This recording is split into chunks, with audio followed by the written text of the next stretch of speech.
Hey there y'all, it's PK Beats, and things have been pretty exciting recently, but with the Nintendo Direct coming back, that Pokemon 25th anniversary presentation, Among Us, new Smash DLC, and the fact that this month is the month that Mario ceases to exist.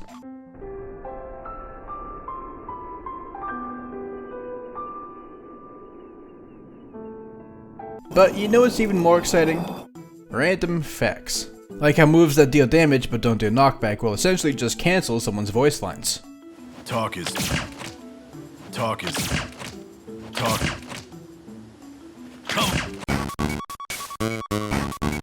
Anyhow, be sure to stick around to see whether or not metal opponents drown faster, or how Omnislash version 5 actually is different from normal Omnislash.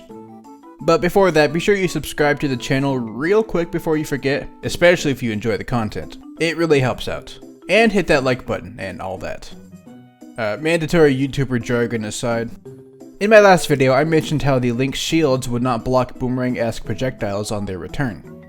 I didn't mention it in that video, but this does include Hero as well, and the other Link's shields. I'm going to be just referring to it as a Link's shield for the rest of this part, just so it's a bit easier to say and understand, but remember that I'm referring to all 4 of the passive shields.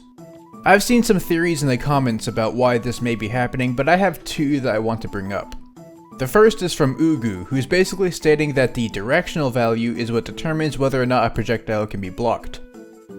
The idea is that if a projectile's directional value is opposite of the direction Link is facing, then the projectile can be blocked, since you know that's what'll cause the collision on Link's face, or rather his shield. And when a boomerang is thrown, its directional value is the same as the direction Link is facing, and the value just doesn't get changed when it's returned to its owner. So on its way back, it's still acting like it's going left, even though it's not.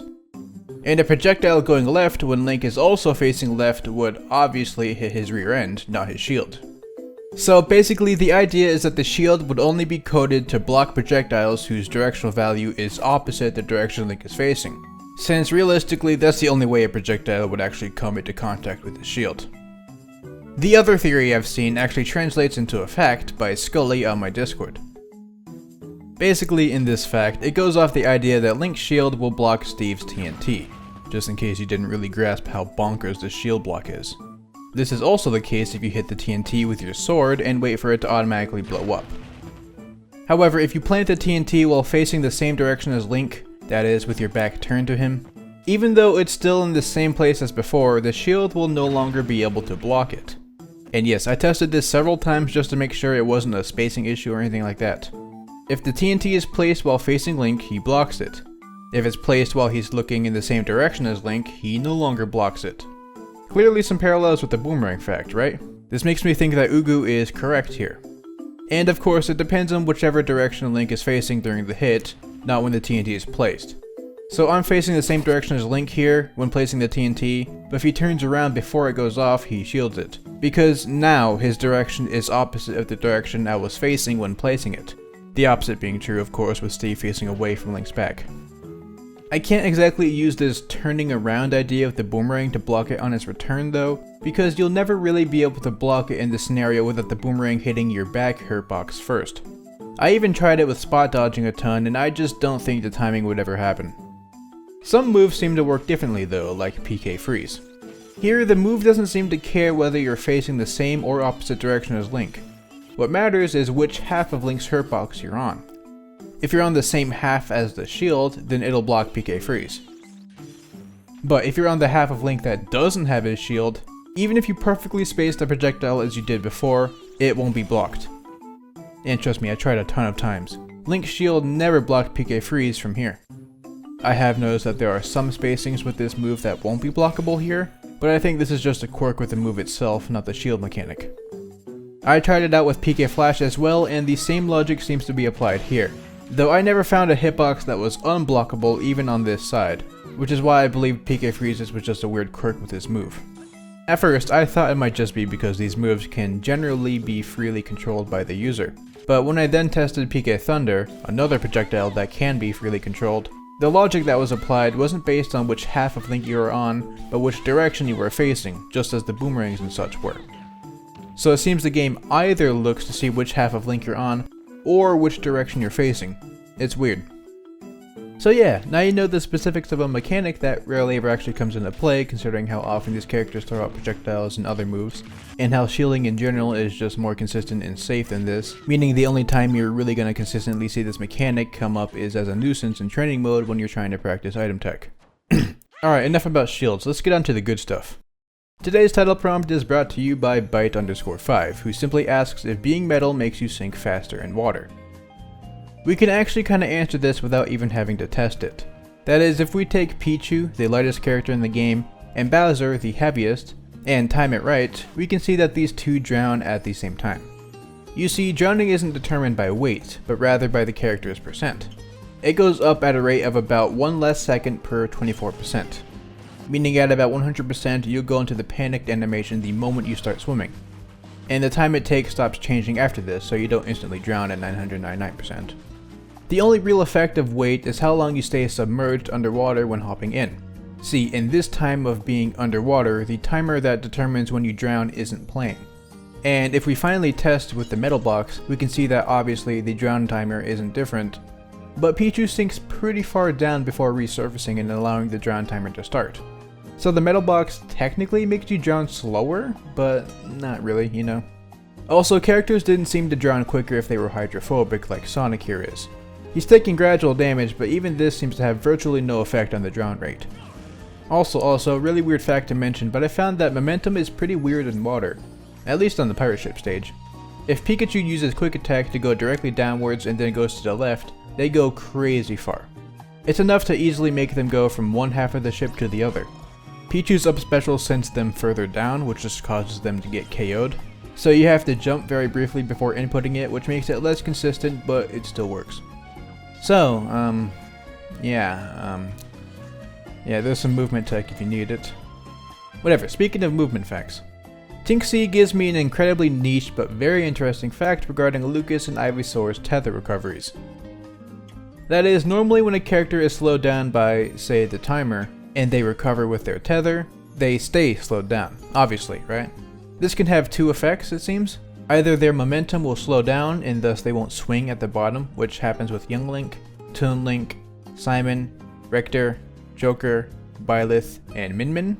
Or they'll retain their momentum and swing a lot at the bottom, but still stay in slow motion, which looks weird, but hey, at least they're still slow. This happens with Samus, Dark Samus, Zero Suit Samus, and Isabelle. Basically, the message is they stay slow when they're tether recovering. So for whatever reason, for specifically Ivysaur and Lucas, this doesn't happen. When they use their tether recoveries, when they're slowed down, they move at the normal speed. If all the other characters' tethers moved at full speed, that'd be one thing, a neat tech, but a lot less interesting. However, the spaghetti strikes back in that specifically Ivysaur and Lucas have the upper hand in the slowed down tether department, in that they seem to bypass this effect when tethering. I can't really imagine why, either. These two tethers have very little in common. In fact, when it comes to tethers, these two are basically opposites, in that Lucas just comes out of his grab and generally comes out horizontally, while Ivysaur's is his up special and comes out vertically. I know I jumped the gun in the last episode by calling the unique variant of Ryu's Final Smash an unintentional bug, even though it's clearly an intentional failsafe referencing the Street Fighter series, but I think I'm not stretching anything to say that this is not what's supposed to happen. Speaking of things happening, Charlie Duo has a fact about the Starman and picking up items. When you pick up any item and get the superstar effect, that item will also have the effect. Not that it really means anything because it's just visual, it's not actually invincible. Which is a bit misleading, but whatever. This is easiest seen with the crate items, or any item that's big. No other visual effects seem to do this like ink or metal, even if you become metal while carrying it, which can be done by having an assist trophy attack the metal box, but I digress. Now to be honest, the main reason why I even decided to mention this was to transition into a little fact about this heavy lifting animation. It's pretty basic, but when you carry certain items like the crates for example, you'll be forced into this heavy lifting animation where your movement is much more restricted, where you can't even run or jump. Donkey Kong is actually unique here in that he can jump while carrying one of these items and he moves quite a bit faster than the other characters. And he even has a small armor effect, which I think is pretty cool. But this heavy lifting animation is entirely built into the code of these items, not based around its size compared to the character. Meaning if you actually grow larger, the crates will stay the same size, making this heavy lifting animation look a bit awkward. But come on, you guys know me, I'm all for visual ridiculousness. So let's go to the extremes. On Mega Smash with the Lightning Bolt Backfire, Donkey Kong is this gigantic behemoth who's struggling greatly to even carry a single blast box. And this is the guy who's supposed to beat Godzilla. Right. On the flip side, in Mini Smash with any shrinking effect, Donkey Kong will be this minuscule little baby who's easily lifting a box of explosive that's like 10 times his size, Ant-Man style. Now this alone is funny to me, but what's especially great is how Donkey Kong's speed scales. You know how earlier I mentioned that most characters, when undergoing this heavy lifting animation, move slower? And how Donkey Kong seems unaffected? Well, I guess Donkey Kong's heavy lifting speed is calculated differently from the other characters. Pichu here, when small, will still move generally the same amount of slow as normal. However, when Donkey Kong here is super small and doing heavy lifting, it's actually way too fast to control. And I didn't show it off too much because, well, it's kinda hard to show, but in the super gigantic test, Donkey Kong was barely moving at all. You can kinda see it, but he's almost doing a walking animation here of sorts. But he's just practically going nowhere. So the speed in which Donkey Kong goes when in this heavy lifting animation gets drastically scaled with his size. I just think that's fantastic. Next, Surgeon Smash asks an interesting question about the gooey bomb on training mode. The prompt asks what happens when you stick a gooey bomb onto a CPU and then decrease the CPU count.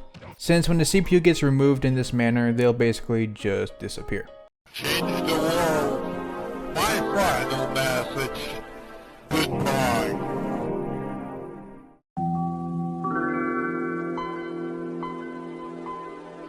And when this happens, the gooey bomb will just fall off of them and land on the stage. The same is true for Snake C4 and so on, it'll just fall off the CPU that disappeared. However, this isn't the case for everything, as if you give the CPU equipment items, when they disappear, so too do the items. Also, yeah, I'm using the automatic pickup spirit, so I don't have to pull out a third or fourth controller. Weirdly though, this isn't the case with items that put you into the heavy lifting animation. These, just like the gooey bomb and C4, will drop to the ground when the CPU disappears, instead of vanishing with them. So these are different in that regard too.